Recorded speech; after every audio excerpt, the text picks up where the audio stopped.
लीजिए सुनिए राहुल सांकृत्यायन के लिखे कथा संग्रह वोल्गा से गंगा की 10वीं कहानी नागदत्त, मेरी यानी समीर गोस्वामी की आवाज में। काल 335 ईसा पूर्व। उचित पर हमें ध्यान देना चाहिए विष्णुगुप्त। मनुष्य होने से हमारे कुछ कर्तव्य हैं, इसलिए हमें उचित का ख्याल रखना चाहिए। कर्तव्य धर्म है ना। मैं धर्म को ढोंग समझता हूं।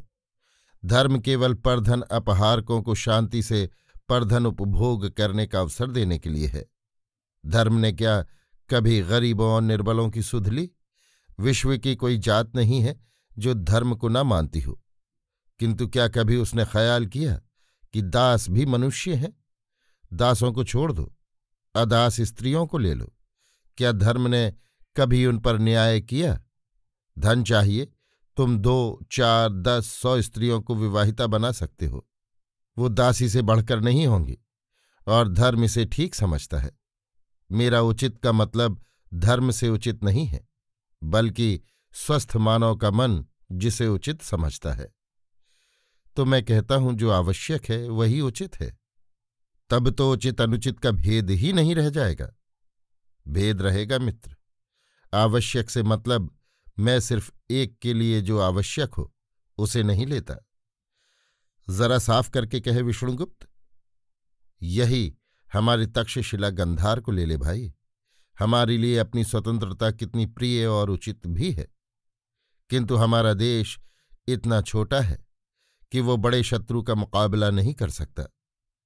जब तक मद्र पश्चिम गंधार जैसे छोटे छोटे गण हमारे पड़ोसी थे, तब तक चैन से रहे।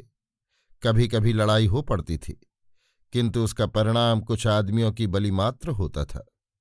हमारी स्वतंत्रता का अपहरण नहीं, क्योंकि तक्षशिला के कांटेदार आहार को पचाना किसी के लिए आसान न था।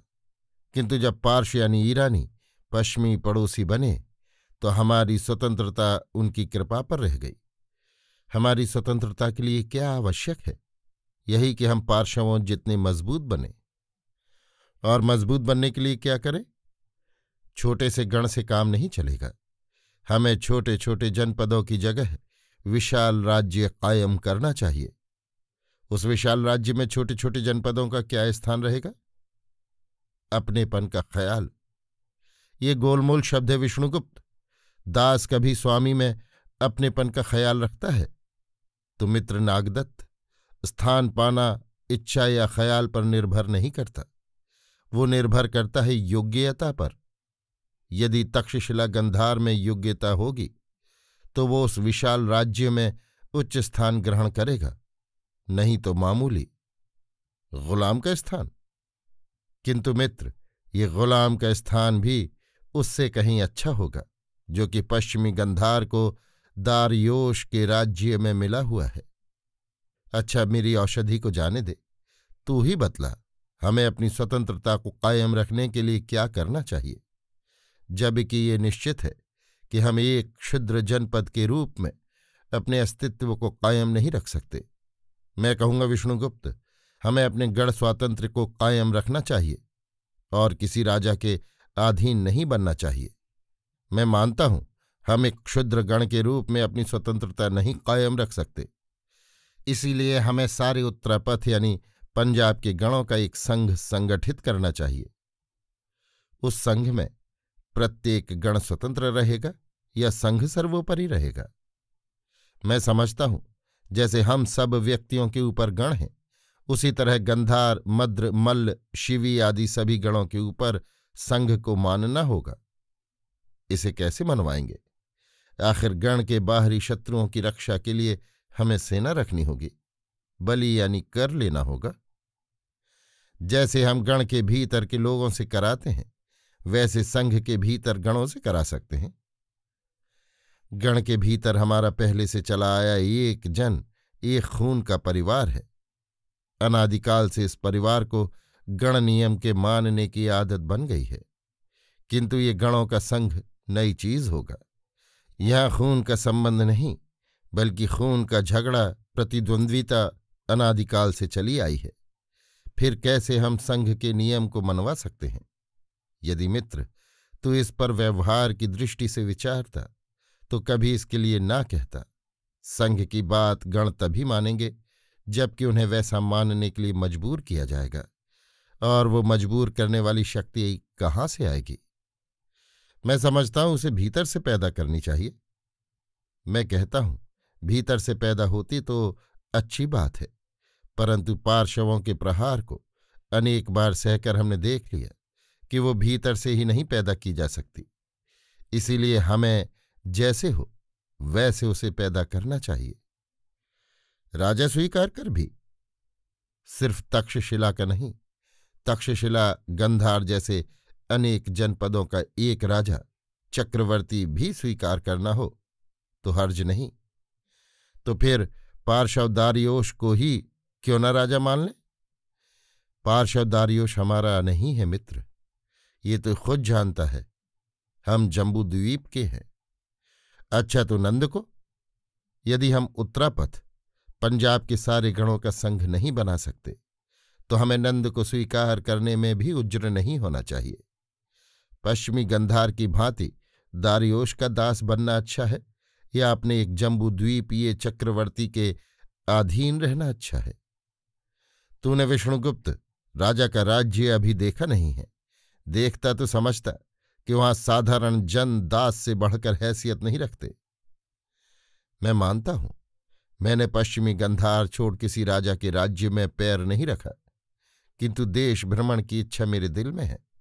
मैं तेरी तरह बीच बीच में चक्कर काटने की जगह अध्ययन समाप्त कर एक ही बार उसे करना चाहता हूं, किंतु इससे मेरे विचार में कोई अंतर नहीं आ सकता कि हमें यदि विदेशियों की घृणित दास्ता से बचना है तो छोटी सीमाओं को तोड़ना होगा। कोरोश और दारियोश की सफलता की यही कुंजी है। उन्हें कितनी सफलता मिली इसे मैं नजदीक से देखना चाहता हूं। नजदीक से? हां, मैंने प्राची में मगध तक देख लिया और देख लिया नंद का राज्य, जो हमारे पूर्व गांधार तक्षशिला की तुलना में नर्क है। मजबूत वो जरूर है गरीबों को पीस देने के लिए, किंतु मेहनत करने वाले लोग, कृषक, शिल्पी, दास कितने पीड़ित हैं इसे बयान नहीं कर सकता। ये इसीलिए कि नंद के राज्य में तक्षशिला जैसा कोई स्वाभिमानी स्वतंत्रता प्रेमी गण नहीं सम्मिलित हुआ। सम्मिलित हुआ है विष्णुगुप्त लिच्छवियों का गण, हमारे गंधार से भी जबरदस्त था, किंतु आज वैशाली मगध की चरणदासी है और लिच्छवी मगध शिकारी के जबरदस्त कुत्ते। इससे बढ़कर कुछ नहीं। वैशाली को जाकर देखो, उजाड़ हो रही है। पिछले 150 वर्षों में उसकी जनसंख्या तिहाई भी नहीं रह गई। शताब्दियों से अर्जित स्वतंत्रता, स्वाभिमान के भाव अब मगधराज के लड़ाके सैनिक बनाने में काम आ रहे हैं। एक बार जहां किसी बड़े राज्य के हाथ में अपने को दे दिया तो फिर उसके हाथ से छूटना मुश्किल है। मित्र नागदत्त, मैं भी किसी वक्त तेरी ही तरह से विचारता था, किंतु मैं समझता हूं अब छोटे छोटे गणों का युग बीत गया और बड़ा गण या संघ कायम करना सपना मात्र है। इसीलिए मैं समय की आवश्यकता को उचित कहता हूं। किंतु ये बतला, अब क्या पश्चिम की तैयारी है? हां, पहले पार्श्वों के देश को, फिर हो सका तो देखना चाहता हूं यवनों यानी यूनानियों को भी। हमारी तरह उनके भी गण हैं, किंतु देखना है कैसे उन्होंने महान दारियोश तथा उनके वंशजों को अपने मंसूबे में सफल नहीं होने दिया। इसे मैं अपनी आंखों देखना चाहता हूं। और मैं भी चल रहा हूं मित्र। प्राची को देखूं, मगध में सारे जम्बू द्वीप को एक करने की शक्ति है या नहीं। चलो हम लोग पढ़ाई समाप्त कर धन अर्जन, परिवार पोषण की जगह यही काम करें।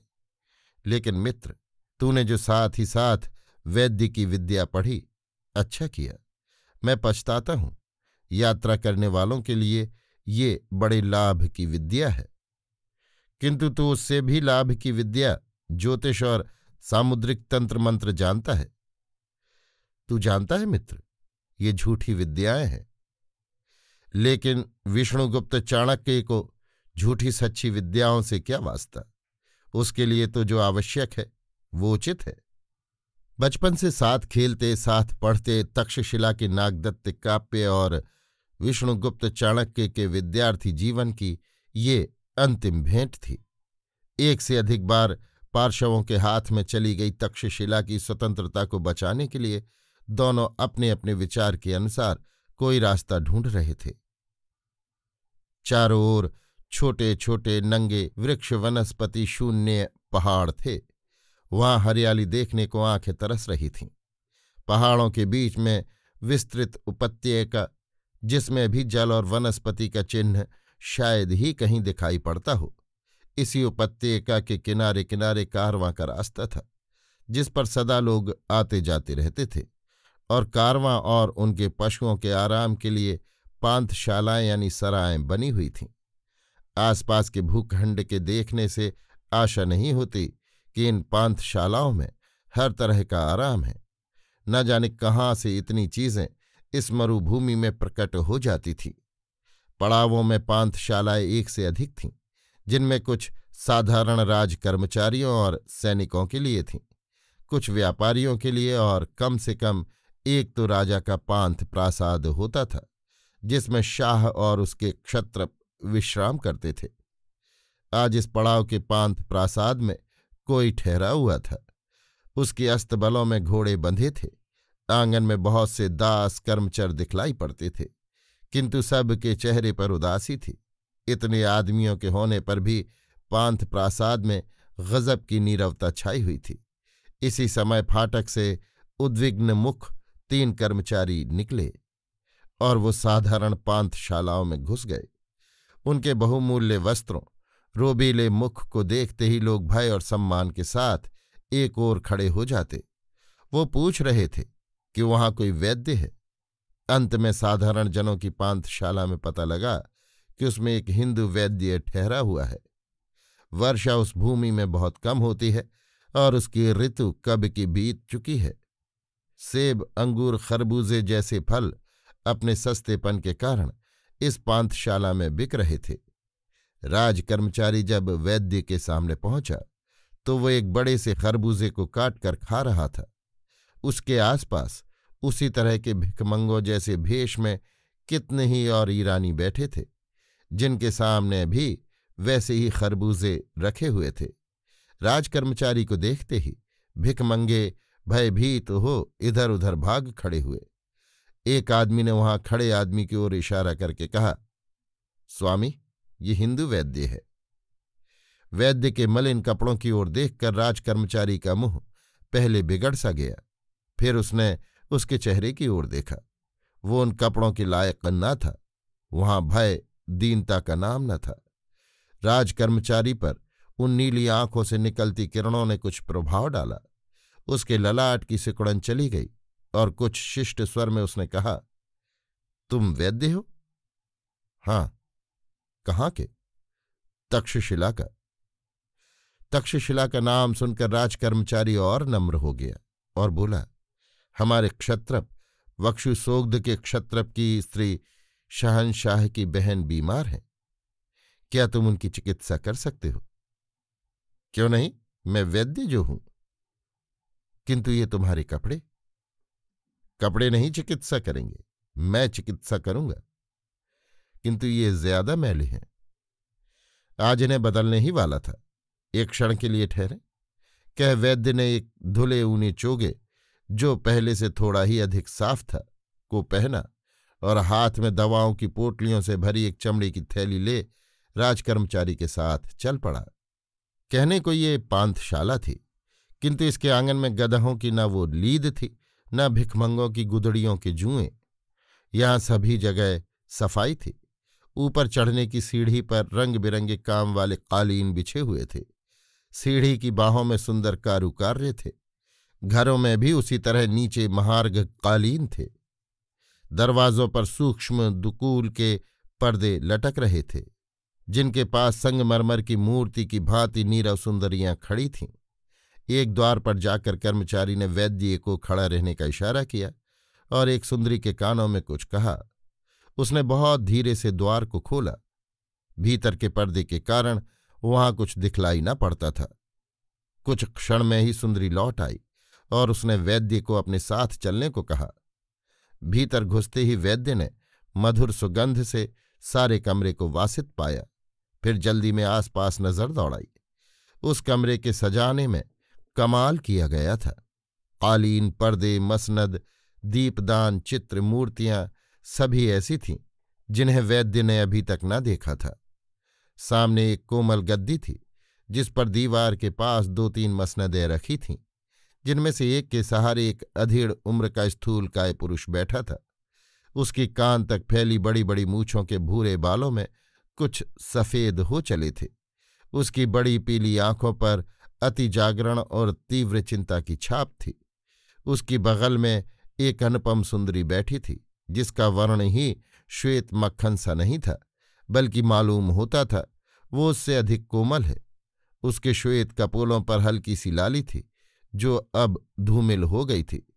उसके पतले ओठों की चमकती लाली को शुक चंचू से उपमा नहीं दी जा सकती। उसकी पतली धनुषाकार भौहों में मृदु पीत रोम थे और नीचे कानों के पास तक चले गए दीर्घ पक्ष्म वाले नील नेत्र जो सूजे और आरक्त से थे। उसके सिर पर मानो सुवर्ण के सूक्ष्म तंतुओं को बलित करके सजाया गया था। उसके शरीर में एक पूरे बाह की हरित दुकूल की कंचुकी और नीचे लाल दुकूल का सुत्थन था। उस सौंदर्यमय कोमल शरीर पर मणिमुक्ता के आभूषण केवल भार मालूम होते थे। इन दोनों के अतिरिक्त कमरे में कितनी ही और सुंदरियां खड़ी थीं, जिनके चेहरे और विनीत भाव को देखने से वैद्य को समझने में देर नहीं हुई कि ये क्षत्रप के अंतःपुर की परिचारिकाएं हैं। पुरुष, जो कि क्षत्रप ही था, ने वैद्य को एक बार सिर से पैर तक निहारा, किंतु उसकी दृष्टि को उसके नीले नेत्रों ने अपनी ओर खींच लिया। उसे ये समझने में देर न लगी कि यदि मैं अपने कपड़ों को इसी समय पहना दूं तो ये परशुपुरी यानी पसेमपोली के सुंदरतम तरुणों में गिना जाएगा। क्षत्रप ने विनीत स्वर में कहा, आप तक्षशिला के वैद्य हैं? हाँ महाक्षत्रप, मेरी स्त्री बहुत बीमार है। कल से उसकी अवस्था बहुत खराब हो गई है। मेरे अपने 2 वैद्यों की दवाओं का कोई प्रभाव नहीं पड़ रहा है। मैं महाक्षत्रप की पत्नी को देखने के बाद आपके वैद्यों से बात करना चाहूंगा। वो यहां हाजिर रहेंगे। अच्छा, तो भीतर चलें। श्वेत भीत से जैसे ही श्वेत पर्दे को हटाया गया, वहां भीतर जाने का द्वार था। क्षत्रप और षोडशी आगे आगे चलीं। उनके पीछे पीछे वैद्य था। भीतर हाथी दांत के पांवों का एक पलंग बिछा था, जिस पर फेन सदृश श्वेत कोमल शैया पर रोगणी सोई हुई थी। उसका शरीर श्वेत कदली मृग यानी समूर चर्म के प्रावरण से ढका था और सिर्फ चिबुक के ऊपर का भाग भर खुला था। क्षत्रप को आते देख परिचारिकाएं अलग खड़ी हो गई। वैद्य ने नजदीक से जाकर देखा। क्षत्रपानी का चेहरा उस षोडशी से हूबहू मिलता था, किंतु उसके तरुण सौंदर्य की जगह यहाँ प्रौढ़ावस्था का प्रभाव और उस पर चिर रोग के झंझावात का असर था। वो लाल ओठ अब पीले थे। उसके मांसल कपोल सूख कर नीचे धस गए थे। आंखें बंद तथा कोटरलीन थी। हाँ, पीली भौहों की कमान अभी भी तनी हुई थी। ललाट की स्निग्ध श्वेतिमा रूखी और निस्तेज हो गई थी। क्षत्रप ने मुंह नजदीक ले जाकर कहा, अफशा। रोगणी ने जरा सी आंखें खोली, फिर बंद कर लिया। वैद्य ने कहा, मूर्छा, आंशिक मूर्छा। फिर उसने हाथों को निकालकर नाड़ी देखी। मुश्किल से उसका पता लग रहा था। शरीर करीब करीब ठंडा था। क्षत्रप ने वैद्य के चेहरे को गंभीर होते देखा। जरा सा सोचकर वैद्य ने कहा, थोड़ी सी द्राक्षी सुरा, पुरानी, जितनी मिल सके। क्षत्रप के पास उसकी कमी न थी। इस यात्रा में भी एक कांच की श्वेत सुराही रुधिर जैसी लाल द्राक्षी सुरा से भरी और एक मणिजटित सुवर्ण चषक आया। वैद्य ने एक पोटली खोली और दाहिने हाथ की कानी अंगुली के बढ़े नख से एक रत्ती कोई दवा निकाल रोगणी का मुंह खोलने के लिए कहा। क्षत्रप को मुंह खोलने में दिक्कत नहीं हुई। उसने दवा मुंह में डाल एक घूंट सुरा मुंह में डाल दी। रोगणी को घोंटते देख वैद्य को संतोष हो गया। उसने क्षत्रप से कहा, अब मैं बाहर महाक्षत्रप के वैद्यों से मिलना चाहता हूं। थोड़ी देर में महाक्षत्रपानी आंख खोलेंगी, उस वक्त मेरे आने की जरूरत होगी। दूसरे कमरे में जाकर वैद्य ने पार्श्व वैद्यों से मंत्रणा की। उन्होंने सोग्ध से चलने के समय जो साधारण ज्वर आया था, तब से लेकर आज तक की अवस्था का सारा वर्णन किया। इसी वक्त परिचारिका ने आकर सूचना दी कि स्वामिनी महाक्षत्रप को बुलाती हैं।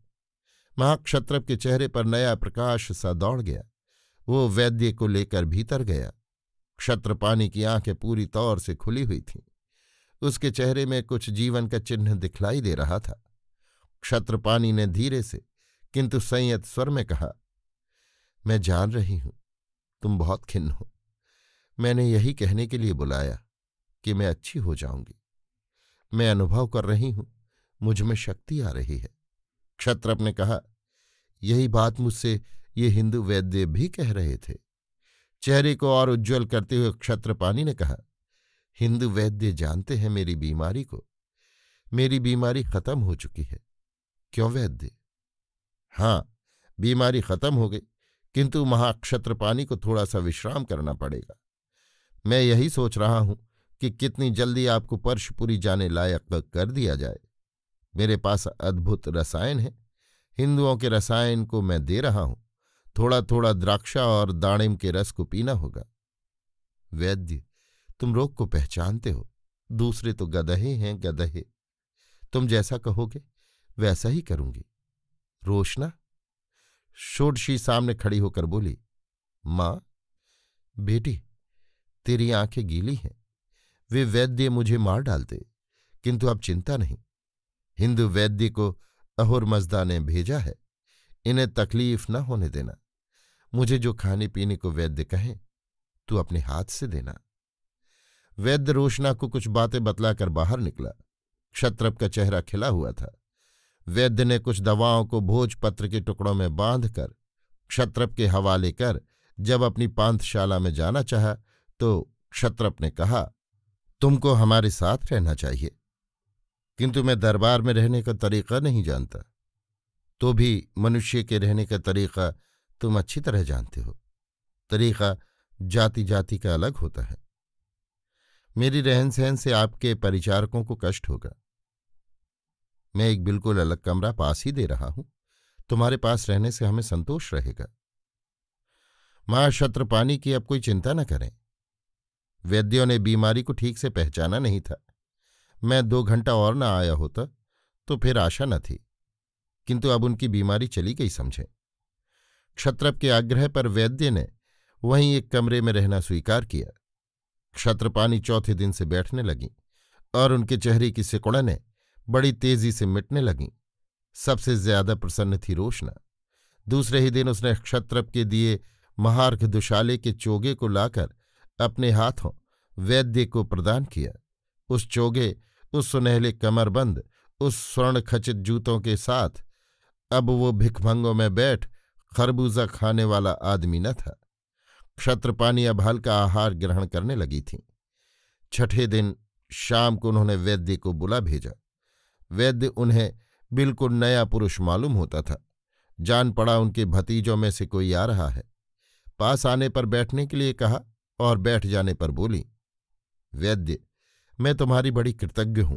इस निर्जन बयाबान में मज़दा ने तुम्हें मुझे बचाने के लिए भेजा। तुम्हारा जन्मनगर क्या है? तक्षशिला। तक्षशिला बहुत प्रसिद्ध नगर है, विद्या के लिए प्रख्यात है। तुम उसके रत्न हो? नहीं, मैं उसका एक अति साधारण नया वैद्य हूं। तुम तरुण हो निस्संदेह, किंतु तरुणाई और गुण से बैर नहीं है। तुम्हारा नाम क्या है वैद्यराज? नागदत्त काप्य। पूरा नाम बोलना मेरे लिए मुश्किल होगा। नाग कहना काफी होगा? काफी होगा महाक्षत्रपानी। तुम कहाँ जा रहे हो? अभी तो परशुपुरी यानी परसेपोलिस। फिर चलने, यात्रा करने की इच्छा से ही मैंने घर छोड़ा है। हम भी परशुपुरी जा रहे हैं। तुम हमारे साथ चलो। हम तुम्हारा हर तरह से ख्याल रखेंगे। रोशना, तू वैद्यराज के आराम का खुद ख्याल किया कर। दास बेपरवाही करेंगे। नहीं मां, मैं खुद देखती रहती हूं। मैंने सोफिया को इस काम में लगा दिया है। सोफिया यवनी यानी यूनानी, जिसे मेरे भाई ने यहां मेरे लिए भेजा था। हाँ मां, तुम्हारा तो कोई काम न था और लड़की बहुत होशियार मालूम होती है, इसलिए मैंने उसे ही लगा दिया है। तो वैद्यराज, हमारे साथ परशुपुरी चलना होगा। मैं तुम्हारी इच्छा के प्रतिकूल कुछ न करूंगी, किंतु मैं चाहूंगी तुम हमारे परिवार के वैद्य रहो। नागदत्त कुछ देर बैठकर अपने कमरे में चला गया। संसार के इतने विशाल राज्य की राजधानी इन नंगे वृक्ष वनस्पतिहीन पहाड़ों में इतनी प्राकृतिक दरिद्रता के साथ होगी, नागदत्त को इसका ख्याल भी न था। परशुपुरी महानगरी थी। राजप्रासाद के विशाल चमकते पाषाण स्तंभों, उसके गगनचुंबी शिखरों को बाहर से देखने पर ही शहंशाही वैभव का पता लगता था। नगर की समृद्धि भी उसी के अनुरूप थी, किंतु ये सब मनुष्य के हाथों का निर्माण था। प्रकृति ने अपनी ओर से सचमुच ही उसे अत्यंत दरिद्र बनाया था। परशुपुरी और शहंशाह के वैभव को देखने के लिए शहंशाह की बहन आफशा के आश्रय से बढ़कर अच्छा अवसर नहीं मिल सकता था। क्षत्रपानी ने परशुपुरी पहुंचकर नागदत्त के आराम का बहुत ध्यान रखा, और जब उसने दक्षिणा के लिए जोर दिया तो वैद्य ने सोफिया को मांग लिया। जब सोफिया की टूटी फूटी पारसी को समझना मुश्किल हो रहा था, उस वक्त भी नागदत्त को इतना पता लग गया था कि उन चमकीले नेत्रों के भीतर तीक्ष्ण प्रतिभा छिपी हुई है। जब वो उसकी हो गई, हाँ दासी के तौर पर, तो नागदत्त ने उसे कभी दासी के तौर पर स्वीकार नहीं किया, और धीरे धीरे भाषा का परिचय भी और अधिक बढ़ने लगा। नागदत्त ने स्वयं यवनानी यानी यूनानी लिपि सीखी, और सोफिया उसे बड़े परिश्रम से एथेंस की भाषा सिखाने लगी। साल बीतते बीतते वो उसमें निपुण हो गया। एक दिन सोफिया ने तरुण वैद्य के प्रति कृतज्ञता प्रकट करते हुए कहा, भाग्य या संयोग भी कैसी चीज है। मुझे कभी आशा नहीं हुई थी कि मैं तुम्हारे जैसे कोमल स्वभाव के स्वामी की दासी बनूंगी। नहीं सोफिया, तुम यदि क्षत्रपानी के साथ रहती तो तुम्हें शायद ज्यादा आराम होता। लेकिन सोफी, मुझे स्वामी न कहो। दास प्रथा का नाम सुनकर मुझे ज्वर आता है। किंतु मैं तुम्हारी दासी हूं। तुम दासी नहीं हो। मैंने क्षत्रप दंपति को सूचित कर दिया है कि सोफिया को मैंने दासता से मुक्त कर दिया। तो मैं अब दासी नहीं हूं? नहीं, अब तुम मेरी ही तरह स्वतंत्र हो, और जहां चाहो मैं कोशिश करूंगा तुम्हें वहां पहुंचाने की। किंतु यदि मैं तुम्हारे पास रहना चाहूं तो बाहर तो नहीं करोगे? ये बिल्कुल तुम्हारी इच्छा पर है। दासता मनुष्य को कितना दबा देती है। पिता के घर में मैंने अपने दासों को देखा था। वो हंसते थे, आमोद प्रमोद करते थे। मैंने कभी नहीं समझा था कि उस हंसी के भीतर इतनी व्यथा छिपी हुई है। जब मैं स्वयं दासी हुई तब मुझे अनुभव हुआ कि दासता कैसा नरक है। तुम कैसे दासी हुई सोफी? यदि कष्ट न हो तो बताओ। मेरे पिता एथेंस नगरी के एक प्रमुख नागरिक थे। जब मकदूनिया के राजा फिलिप ने हमारी नगरी को विजयी किया तो पिता परिवार के व्यक्तियों को ले नाव से एशिया भाग आए। हमने समझा था यहां हमें शरण मिलेगी, किंतु जिस नगरी में हम उतरे चंद महीने बाद ही पार्शवों ने उस पर आक्रमण कर दिया। नगर का पतन हुआ और उस भगदड़ में कोई कहीं गया, कोई कहीं। कितने नागरिकों को पार्शवों ने बंदी बनाया। मैं भी उन्हीं बंदियों में थी, और अच्छे रूप और तरुणाई के कारण मुझे सेनापति के पास भेजा गया। सेनापति से शाह के पास, शाह के पास मेरी जैसी सैकड़ों यवन तरुणियां थीं। उसने अपनी बहन को आते सुन मुझे उसके पास भेज दिया। यद्यपि मैं दासी थी, किंतु अपने रूप के कारण खास स्थान रखने वाली दासी थी। इसलिए मेरा अनुभव साधारण दासियों का नहीं हो सकता। तो भी मैं ही जानती हूं इस यातना को। मुझे जान पड़ता था मैं मानवी ही नहीं हूं। तो सोफी, तुम्हारी पिता से फिर भेंट नहीं हो सकी? मुझे विश्वास नहीं कि वो जिंदा बचे होंगे। अब तो हम हवा में उड़ते सूखे पत्ते हैं। प्यारी एथेंस बर्बाद हो गई। अब जीवित होने पर भी मिलने का ठाव कहाँ रहा। एथेंस महानगरी है सोफिया? थी कभी स्वामी। स्वामी नहीं, नाग कहो सोफी। थी कभी नाग, किंतु अब तो वो उजड़ चुकी है। हमारा गण, जिसने महान दारियोश के दांत खट्टे किए, उसे क्षुद्र फिलिप ने आनतशिर कर दिया। क्यों ऐसा हुआ सोफी? पार्शवों के अनेक आक्रमण का प्रतिकार करके भी एथेंस के कितने ही विचारकों के दिमाग में ये ख्याल बैठ गया कि जब तक पार्शवों के मुकाबले में हम भी एक बड़ा राज्य नहीं कायम कर लेते, तब तक निस्तार नहीं। फिलिप कभी सफल न होता यदि एथेंस से उसे सहायता न मिली होती। आह तक्षशिला, तूने भी विष्णुगुप्त को पैदा किया। तक्षशिला विष्णुगुप्त क्या है नाग? अभिमानिनी तक्षशिला मेरी जन्मभूमि, पूर्व की एथेंस। हमारे गण ने भी महान दारियोश और उसके उत्तराधिकारियों को कई बार मार भगाया, किंतु मेरा सहपाठी विष्णुगुप्त अब वही बात कह रहा है जिसे फिलिप को सहायता पहुंचाने वाले एथेंस के नागरिकों ने कहा था। क्या तक्षशिला भी हमारे एथेंस की भांति ही गण है? हाँ, गण है, और हमारी तक्षशिला में कोई दास नहीं। उसकी भूमि पर पैर रखते ही दास अदास हो जाते हैं। आह करुणामयी तक्षशिला, तभी नाग, मैंने पहले दिन से ही देखा, दासों के साथ बरतने का तुम्हें ढंग नहीं मालूम है, और मैं कभी मालूम नहीं होने दूंगा। मैंने विष्णुगुप्त को कहा, यदि तुम मागधों को लाओगे तो तक्षशिला की पवित्र भूमि पर दासता का कलंक लगे बिना नहीं रहेगा। मागध कौन है नाग?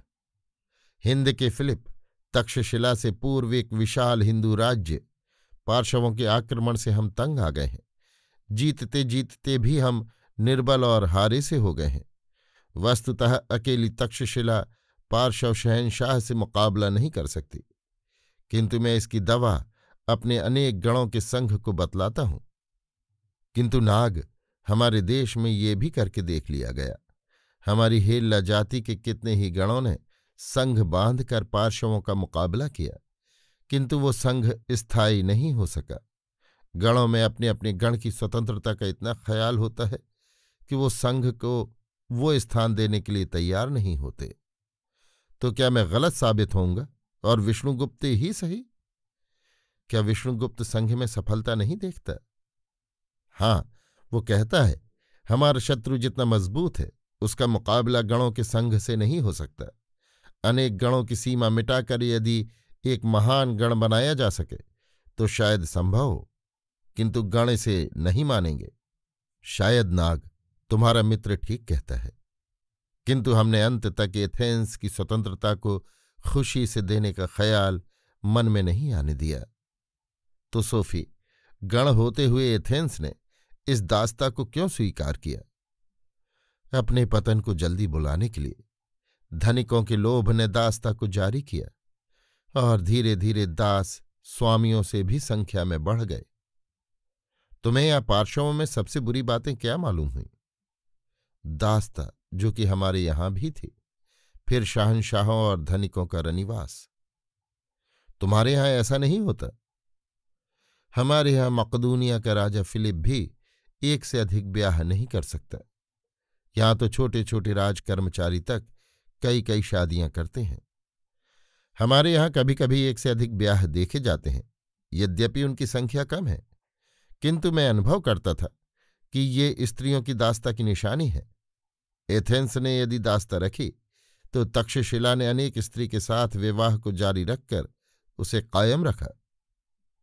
और धन का थोड़े ही घरों में जमा होना। मैंने विष्णुगुप्त को कहा था, गण में कितना ही धन किसका क्यों न बढ़े, किंतु वो राजाओं की भांति पानी की तरह नहीं बहाया जा सकता। यहां तो तुम देख रही हो सोफी, महार्ग, मृगचर्म, दुकूल, मणि, मुक्ता आदि वस्तुओं के साथ किस तरह का व्यवहार किया जाता है। ये गुलाबी गाल, ये प्रवाली अधर ख्याल भी नहीं करते कि इन वस्तुओं को पैदा करने के लिए कितने करोड़ करोड़ आदमी भूखे मर रहे हैं। हमारे घरों पर गिरे पानी को छीनकर समुद्र को महान जलराशि मिली है। मिट्टी से सोना पैदा करने वाले भूखे नंगे रहते हैं, और सोने को मिट्टी करने वाले मौज उड़ाते हैं। मैं 3 बार शहंशाह के सामने गया। हर बार लौटते वक्त मेरे सिर में दर्द होने लगा। मैंने उसके सारे वैभव से जाड़ों में ठिठुर कर, गर्मियों में जलकर मरने वाले कमकरों की आह निकलती देखी। उसकी लाल मदरा मुझे सताई गई प्रजा के खून के रूप में दिखलाई पड़ी। मैं परशुपुरी से तंग आ गया हूं और जल्दी निकल भागना चाहता हूं। कहाँ जाना चाहते हो नाग? पहले तुम्हारे बारे में जानना चाहता हूं। मैं कहाँ बतला सकती हूं? यवन लोक यानी यूनान पसंद होगा तो उधर ही चलेंगे, किंतु रास्ते में मुझे फिर कोई छीन लेगा और अब की बार नाग जैसा त्राता नहीं प्राप्त कर सकूंगी। सोफिया का स्वर असाधारण कोमल हो गया था। उसके सुंदर आयत नयन कातर से दीख पड़ रहे थे। नागदत्त ने उसके कान के ऊपर से लटकते सुनहले बालों को छूते हुए कहा, मैंने उसके लिए उपाय सोच रखा है, किंतु उसमें तुम्हारी सम्मति की भी जरूरत है। क्या? क्षत्रप, क्षत्रपानी और शहंशाह से अपने बारे में पत्र ले लूंगा कि ये शहंशाह से सम्मानित हिंदू वैद्य है, तो तुमको कोई नहीं छेड़ेगा। और तुम दुनिया के दिखलाने के लिए वैद्य की स्त्री यदि बनना चाहो तो पत्र में तुम्हारा नाम भी लिखवा दूंगा। सोफिया की आंखों में आंसू छल छल उतर आए। उसने नागदत्त के हाथ को अपने हाथों में लेकर कहा, नाग, तुम कितने उदार हो, और साथ ही तुम उसे जानने की कोशिश भी नहीं करना चाहते। तुम कितने सुंदर हो, किंतु कभी तुमने यहां अपनी ओर झांकती पुष्पराग और नीलम की आंखों को नहीं देखा नाग? रोशना ने कितनी ही बार मेरे सामने तुम्हारे लिए प्रेम प्रकट किया था। उसका एक कोई मरियल सा भाई है, माँ बाप चाहते हैं उसी से ब्याह कर देना, किंतु वो तुमको चाहती है। अच्छा हुआ जो मैंने नहीं जाना, नहीं तो इनकार ही करना पड़ता। सोफिया, मैं इन प्रासाद पोषिताओं के लिए नहीं हूं, मैं शायद किसी के लिए नहीं हूं, क्योंकि मुझसे प्रेम करने वाली को कभी सुख की नींद सोने को नहीं मिलेगी। किंतु यदि तुम चाहो तो शहंशाह के पत्र में पत्र भर के लिए अपनी स्त्री लिखवा लूं। शायद यवन देश में तुम्हारा कोई प्रिय मिल जाए, फिर तुम अपना रास्ता लेना। वैद्य नागदत्त की हर जगह अवभगत होती थी। वो हिंदू वैद्य था। पार्श्व शहंशाह दारियोश का वैद्य रह चुका था। साथ ही चिकित्सा में उसका अद्भुत अधिकार था। परशुपुरी में रहते ही वो यवन भाषा सीख गया था। फिर सोफिया उसकी सहचरी थी। उसने मकदूनियां देखी, फिलिप के पुत्र अलेक्जेंडर यानी सिकंदर के गुरु अरस्तु को देखा। नागदत्त स्वयं भी दार्शनिक था, किंतु भारतीय ढंग का। अरस्तु की शहंशाह पसंदी से उसका मतभेद था, तो भी वो अरस्तु के लिए भारी सम्मान लेकर मकदूनिया से विदा हुआ। अरस्तु की सबसे बड़ी बात जो उसे पसंद आई वो थी, सत्य की कसौटी दिमाग नहीं, जगत के पदार्थ प्रकृति है। अरस्तु प्रयोग तजर्बे को बहुत ऊंचा स्थान देता था। नागदत्त को अफसोस होता था कि भारतीय दार्शनिक सत्य को मन से उत्पन्न करना चाहते हैं। नागदत्त ने अरस्तु के मनस्वी शिष्य की प्रशंसा उसके गुरु के मुंह से सुनी थी और खुद भी कई बार उससे बातचीत की थी। उस तरुण में असाधारण शौर्य ही नहीं बल्कि असाधारण परख भी थी। नागदत्त ने अरस्तु से एथेंस जाकर लौट आने के लिए छुट्टी ली थी, किंतु उसे क्या मालूम था कि यही उसकी यवन दार्शनिक से अंतिम भेंट होगी। वीरों की जननी, गणतंत्र की विजय ध्वजा धारणी एथेंस नगरी के भीतर वो उतनी ही श्रद्धा और प्रेम के साथ प्रविष्ट हुआ जितना कि तक्षशिला के लिए करता। नगर फिर से आबाद हो गया था, किंतु सोफिया ने बतलाया कि अब ये वो एथेंस नहीं रहा। बेनस ज्यूपिटर के मंदिर अब भी अमर कलाकारों की सुंदर कृतियों से अलंकृत थे, किंतु एथेंस के नागरिकों में वो उत्साह, वो जीवन नहीं था जिसे कि सोफिया ने देखा था। सोफिया के पिता का घर नहीं, उसकी भूमि पर बने घर का स्वामी कोई मकदूनियन व्यापारी था। उस घर को देखकर वो इतनी उद्विग्न हुई कि एक दिन रात उसकी चेष्टाएं उसकी स्वाभाविक गंभीरता के विरुद्ध होती थीं, किंतु वो बोलती कम थी। कभी उसके नेत्रों से आंसुओं के बूंद झरते थे और कभी वो संगमरमर की मूर्ति सी निश्चल हो जाती। नागदत्त समझ गया कि अपने बाल्य के प्रिय स्थान को ऐसी अवस्था में देखकर उसकी ये हालत हुई है, किंतु बड़ी मुश्किल ये थी कि समझाने का वहां अवसर न था, और अंत में सोफिया के इस मर्मांतक शोक का असर नागदत्त पर भी पड़ा। जब सोफिया फिर प्रकृतिस्थ हुई तो वो बिल्कुल बदली हुई थी। अपने शरीर को सजाने का उसे कभी ख्याल न होता था, किंतु अब वो गणतांत्रिक एथेंस की तरुणियों की भांति अपने खुले सुवर्ण केशों को ताजे फूलों की माला की मेखला से बांधती थी। बदन पर यवन सुंदरियों का पैर तक लटकता अनेक चुनावों वाला सुंदर कंचुक होता और पैरों में अनेक बद्धियों की चप्पल। उसके सुंदर श्वेत ललाट, गुलाबी कपोलों, अतिरिक्त ओठों में तारुण्य, सौंदर्य और स्वास्थ्य का अद्भुत सम्मिश्रण था, और प्रसन्नता, मुस्कान तो उसके चेहरे ओठों पर हर वक्त नाचती रहती थी। नागदत्त को ये देखकर आश्चर्य नहीं, अपार हर्ष हुआ। उसके पूछने पर सोफिया ने कहा, प्रिय नाग, मैंने जीवन को अब तक एकमात्र शोक और चिंता की वस्तु समझ रखा था, किंतु मुझे वो दृष्टि गलत मालूम हो रही है। जीवन पर इस तरह की एकांगी दृष्टि जीवन के मूल्य को कम कर देती है और उसके कार्य करने की क्षमता को भी निर्बल कर देती है।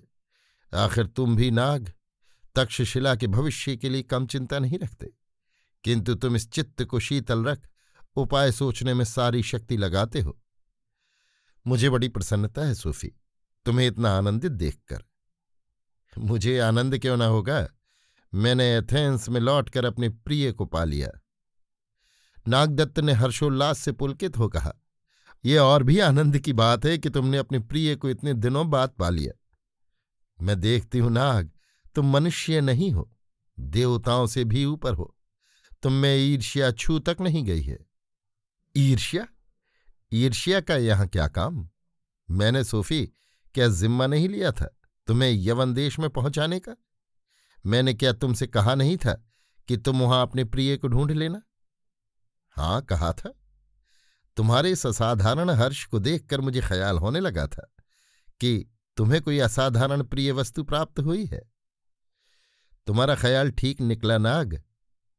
अच्छा, तो मुझे आज्ञा दो तुम्हारे प्रियतम को यहां निमंत्रित करने की, या यदि वो अभी यहां ना आ सकता हो तो उसे देखने की। किंतु तुम इतने उतावले क्यों हो रहे हो? सचमुच ही मैं उतावला हो रहा हूं, तुम गलत नहीं कह रही हो। नागदत्त ने अपने को रोकने की कोशिश की। सोफिया को भय मालूम होने लगा कि वो अपने आंसुओं को रोक न सकेगी। उसने एक और मुंह फेर कर कहा, देख सकते हो, किंतु तुम्हें एथेंस के तरुण का भेष धारण करना होगा, इससे कुछ अच्छा। वो नया तोगा, नया चप्पल जो तुम कल खरीद लाई, मैं उसे पहने लेता हूं। जाओ पहनाओ, तब तक मैं अपने प्रियतम के लिए माला ले लूं। लिदिया उसे गूंथ रही है। अच्छा, कह नागदत्त दूसरे कमरे में चला गया। सोफिया बैठक के बड़े दर्पण के सामने खड़ी हुई। उसने अपने वस्त्रों और फूल के आभूषणों पर एक बार फिर हाथ फेरा, फिर एक माला को दर्पण के पीछे रख चुपके से कमरे के द्वार पर जाकर बोली, नाग, बहुत देर हो रही है, कहीं मेरा प्रियतम किसी प्रमोदशाला में न चला जाए। जल्दी कर रहा हूं सोफी, ये तुमने कैसा तोगा ला दिया है, इसकी चुंदन ठीक नहीं बैठ रही है। मैं सहायता कर दूं? बड़ी कृपा होगी। उलझी चुंदन का सुलझाना आसान था। फिर नागदत्त ने नए चप्पल को पहना। नागदत्त के खिले मुंह की ओर देखने का सोफी को साहस नहीं हुआ। उसने उसके हाथ को पकड़कर कहा, पहले चलो दर्पण में अपनी नई पोशाक को देख तो लो। तुमने देख लिया सोफी, यही बहुत है। विनीत भेष होना चाहिए। हाँ, मैं तो समझती हूं विनीत है, किंतु एक बार देख लेना बुरा नहीं है। सोफी ने नागदत्त को दर्पण के सामने खड़ा कर दिया। वो अपने वस्त्र को देखने लगा। उसी वक्त उसने माला निकाल कर कहा, ये माला मैंने प्रियतम के लिए बनाई है। बहुत अच्छी माला है सोफी, किंतु मालूम नहीं उसे कैसी लगेगी। क्यों बहुत अच्छी लगेगी? उसके पीले केश हैं और ये माला अतिरिक्त गुलाबों की है, सुंदर मालूम होगी। जरा तुम्हारे सिर पर रखकर देख लूं। तुम्हारी मर्जी, मेरे भी केश पीले हैं, इसीलिए तो निश्चय कर लेना चाहती हूं। माला को सिर पर रखकर सामने से देख, फिर दर्पण से मुंह दूसरी ओर घुमाने के लिए कह, तो तुम आज मेरे प्रियतम को देखोगे नाग। अभी ये देखो। नाग ने मुंह घुमाया। सोफिया की अंगुली दर्पण की ओर, नागदत्त के प्रतिबिंब की ओर थी। उसने आनंदाश्रुपूर्ण नेत्रों से कहा, यह है मेरा प्रियतम। और फिर दूसरे ही क्षण उसने अपनी भुजाओं में नागदत्त को बांध उसके ओठों पर अपने ओठों को रख दिया। नागदत्त कितनी देर तक चुप रहा। फिर सोफी ने ओठों को हटा अपने कपोल से उसके कपोल को लगाकर कहा, मेरा प्रियतम कितना अच्छा है नाग। सोफी, मैं अपने को तुम्हारे योग्य नहीं समझता। मैं अपने को समझती हूं मेरे नाग। अब मृत्यु तक हम साथ रहेंगे। नागदत्त के आंसुओं का बांध अब टूटा। उसने कहा, मृत्यु तक? नागदत्त की बड़ी इच्छा थी सलामी की खाड़ी देखने की, जहां की यवन नौसेना ने पार्श्वों को जबरदस्त पराजय दी थी। दोनों स्थल के रास्ते चले जा रहे थे। नागदत्त अपने में नया उत्साह पा रहा था और उसका ख्याल रह रहकर तक्षशिला की ओर जाता था। दोनों रास्ते में एक वृक्ष के नीचे विश्राम कर रहे थे। उस वक्त सोफिया ने कहा, सुनाना नाग, फिलिप मर गया। अलेक्जेंडर मकदूनिया का राजा बना है और वो बड़ी जबरदस्त सैनिक तैयारी कर रहा है। हाँ, वो सारे यवन भूमध्य सागर के तट पर अधिकार करना चाहता है, किंतु इसके पूर्वी और दक्षिणी मिश्र का तट तो पार्शवों के हाथ में है, जिसका अर्थ है वो पार्शवों से युद्ध करना चाहता है और इस प्रकार गणतंत्री यवनों से अपने राज्य की स्थापना में सहायता लेना चाहता है। एक ढेले से दो चिड़ियां मारना चाहता है सोफी। शहंशाह को यवन सागर से हटाना, यदि और आगे न बढ़ सका तो और अभिमानी यवन गणों की राजभक्ति को प्राप्त करना। अरस्तु ने उसको शिक्षा दी। अरस्तु ने उसके साहस को बढ़ाया। दार्शनिक अरस्तु ने? हाँ, और उसके गुरु अफलातु ने एक आदर्श गण की कल्पना की थी, किंतु उसने भी उसमें साधारण जनता को हरवाहा चरवाहा ही रखना चाहा। अरस्तु ने आदर्श गण की जगह आदर्श राजा चक्रवर्ती की कल्पना की। क्या जाने ये यवन चक्रवर्ती पार्श्व शहंशाह को हराकर कहाँ तक जाए। एक बार पैर बढ़ा देने पर उसे रोकना अपने हाथ में नहीं रहता सोफी। और उधर मेरा सहपाठी विष्णुगुप्त चाणक्य भी मगध में चक्रवर्ती खोजने गया था। क्या यवन और हिंदू चक्रवर्तियों का सिंधु तट पर मिलन तो न होगा? पहली पीढ़ी में नहीं तो दूसरी पीढ़ी में सोफी, किंतु तब पृथ्वी कितनी छोटी हो जाएगी। समुद्र तट से वो नाव पर सलामी के लिए रवाना हुए। समुद्र शांत था, हवा बिल्कुल रुकी हुई थी। सोफी और नागदत्त 2 शताब्दी के पहले के इस समुद्र को बड़े कृतज्ञतापूर्ण हृदय से देख रहे थे। इसने ही पार्श्वों की नौवाहिना के ध्वंस करने में सहायता प्रदान की थी। समुद्र में काफी दूर चले जाने पर एक भारी तूफान आया। दोनों अभी इस ख्याल में थे कि यह 100 साल पहले वाला तूफान है। उसी वक्त उनकी दृष्टि नौकारोहियों के भयभीत चेहरों पर पड़ी और फिर देखा कि पाल टूट गया और नाव करवट लेने लगी। स्थिति स्पष्ट थी। सोफी ने इसी वक्त नागदत्त को अपनी भुजाओं से बांध छाती से लगा लिया। उसके चेहरे पर मुस्कुराहट थी। जब उसने कहा, मृत्यु तक। हाँ, मृत्यु तक, कह नागदत्त ने सोफिया के ओठों पर अपने ओठों को रख दिया। फिर दोनों 4 भुजापाशों में बंध गए। दूसरे क्षण नाव उलट गई। दोनों सचमुच मृत्यु तक साथी रहे। अभी आप सुन रहे थे राहुल सांकृत्यायन के लिखे कथा संग्रह वोल्गा से गंगा की 10वीं कहानी नागदत्त, मेरी यानी समीर गोस्वामी की आवाज में।